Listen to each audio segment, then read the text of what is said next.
Chers frères et sœurs, excusez-moi, mais j'ai pas mis un bon encens ce soir. Et pourtant, c'est l'encens de chevetogne.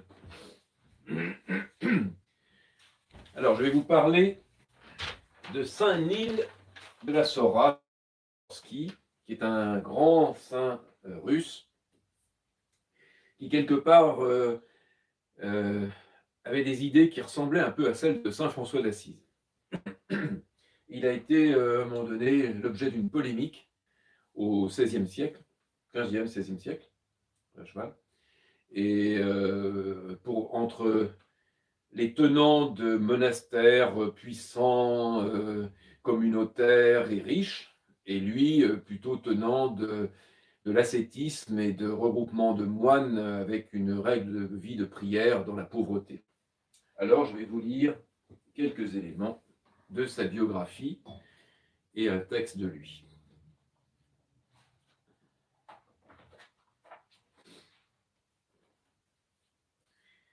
Nil Sorsky, né en 1435 dans une famille de souche moscovite, a tendu toute sa vie durant vers un dépouillement toujours plus complet, indépendant et solitaire, autant que le lui permettait son exquise charité pour quiconque se présentait à la porte de son skite.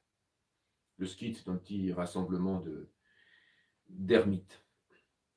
Avant de s'enfoncer dans la forêt de son pays sur la rive escarpée de la Sora, il s'était rendu au mont Athos, ce qui présenta pour lui un double avantage.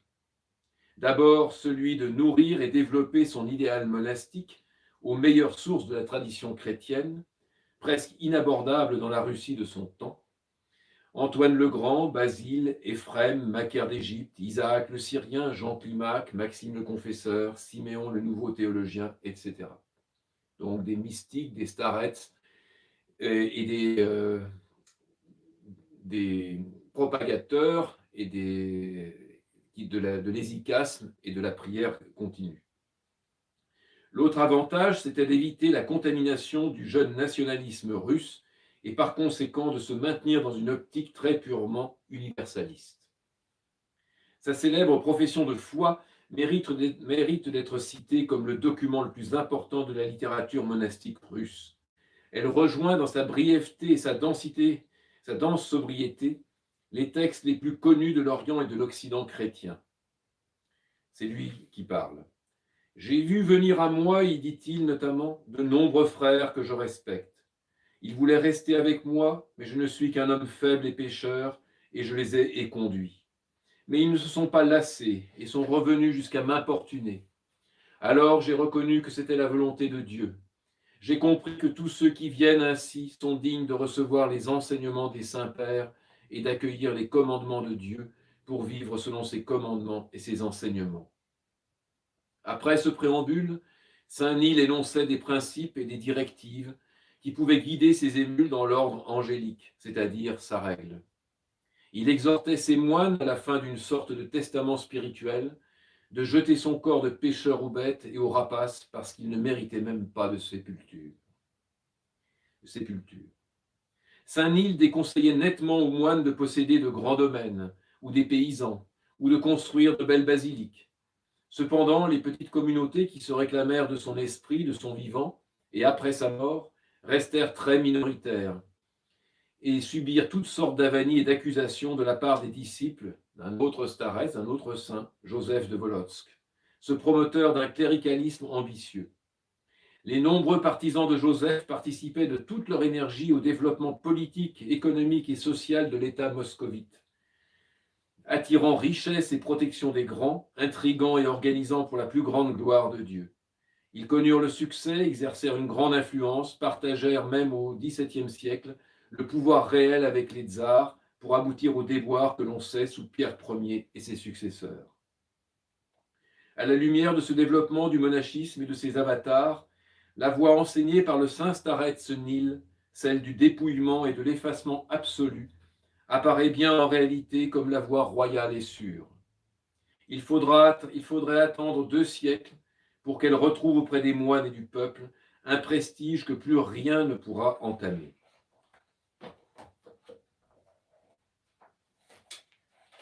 Toujours dans sa biographie, un petit élément que j'ai bien aimé. Le lieu qu'avait choisi Saint-Nil pour son skite était, d'après ceux qui l'ont vu, sauvage, lugubre, désert. L'emplacement du skite était renfoncé et marécageux. Il fallait le vouloir pour le rejoindre. Hein. Il fallait vraiment avoir la grâce de Dieu. La petite rivière Sorca elle-même, qui donna son nom à l'homme de Dieu, coule paresseusement juste un peu en aval et ressemble davantage à un marécage qu'à un cours d'eau. Et c'est ici que lutta l'ermite russe. Tout y est encore. Le petit étang creusé par Saint-Nil, le puits, également son ouvrage. L'eau en est délicieuse et on l'utilise pour des guérisons, les vêtements du saint ascète dont le poil pique, pour les guérisons, et les vêtements du saint ascète dont le poil pique comme des aiguilles. Ah bon. Et puis, le saint ascète, dans son nouveau skite, étudia les divines écritures, les œuvres des saints pères et se mit à organiser sa vie et celle de ses disciples selon leur exemple. Et voici quelques éléments de son enseignement. Je t'écris, dit-il, et me découvre à toi. Ton amour selon Dieu me contraint et me rend fou au point de te parler de moi. Il nous faut agir non de façon purement naturelle ni au hasard des circonstances, mais selon les divines écritures et selon la tradition des saints pères, avant de nous éloigner du monastère. N'est-ce pas en vue d'un profit spirituel et pour rien d'autre? Car maintenant il ne me paraît pas que l'on y garde les manières de vivre des lois divines, selon les Écritures, ni selon les traditions des saints-pères. Mais il semble que l'on vive chacun selon sa volonté propre et le raisonnement humain. Et pour beaucoup de choses, nous faisons proprement ce qui est perversion en nous imaginant que cela est vertu. Je ne sais pas si vous voyez ces paroles qui s'adressent à l'époque à des moines, mais qui s'adressent à tout le monde. La volonté propre, le raisonnement humain, nous ne conformons pas à la volonté de Dieu. Que ta demeure soit à part ou que tu vives dans un monastère avec des frères, prête attention aux saintes écritures et suis les traces des saints pères. Ou bien, ainsi que nous l'enseignent les divines écritures, soumets-toi à quelqu'un qui soit reconnu pour un homme spirituel dans ses actes, ses paroles et son jugement. Les saintes écritures ne sont dures en vérité que pour ceux qui ne veulent pas vraiment s'humilier dans la crainte du Seigneur, ni quitter leurs errances charnelles, mais veulent vivre selon leur volonté pleine de passion. De telles personnes ne scrutent pas les saintes écritures dans un esprit d'humilité.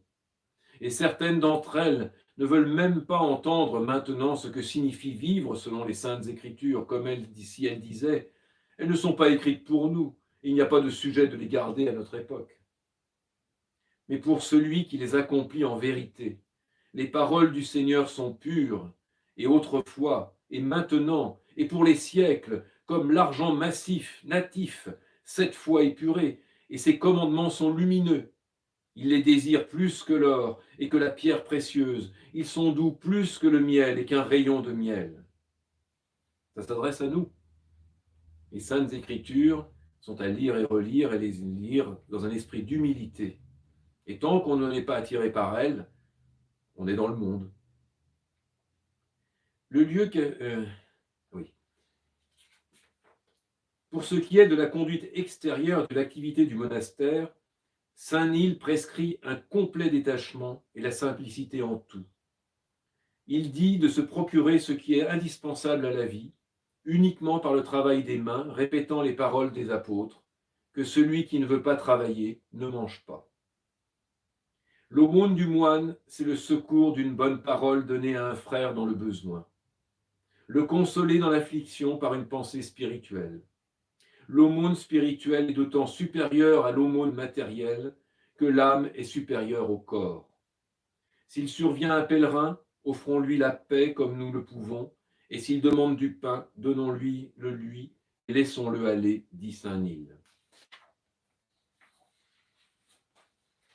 Donc là, c'est un enseignement qui est aussi pour nous. La simplicité, l'aumône spirituelle, l'aumône d'un sourire, l'aumône de l'amour. Et là, un dernier texte qui est important, ça fait partie des enseignements sur la prière.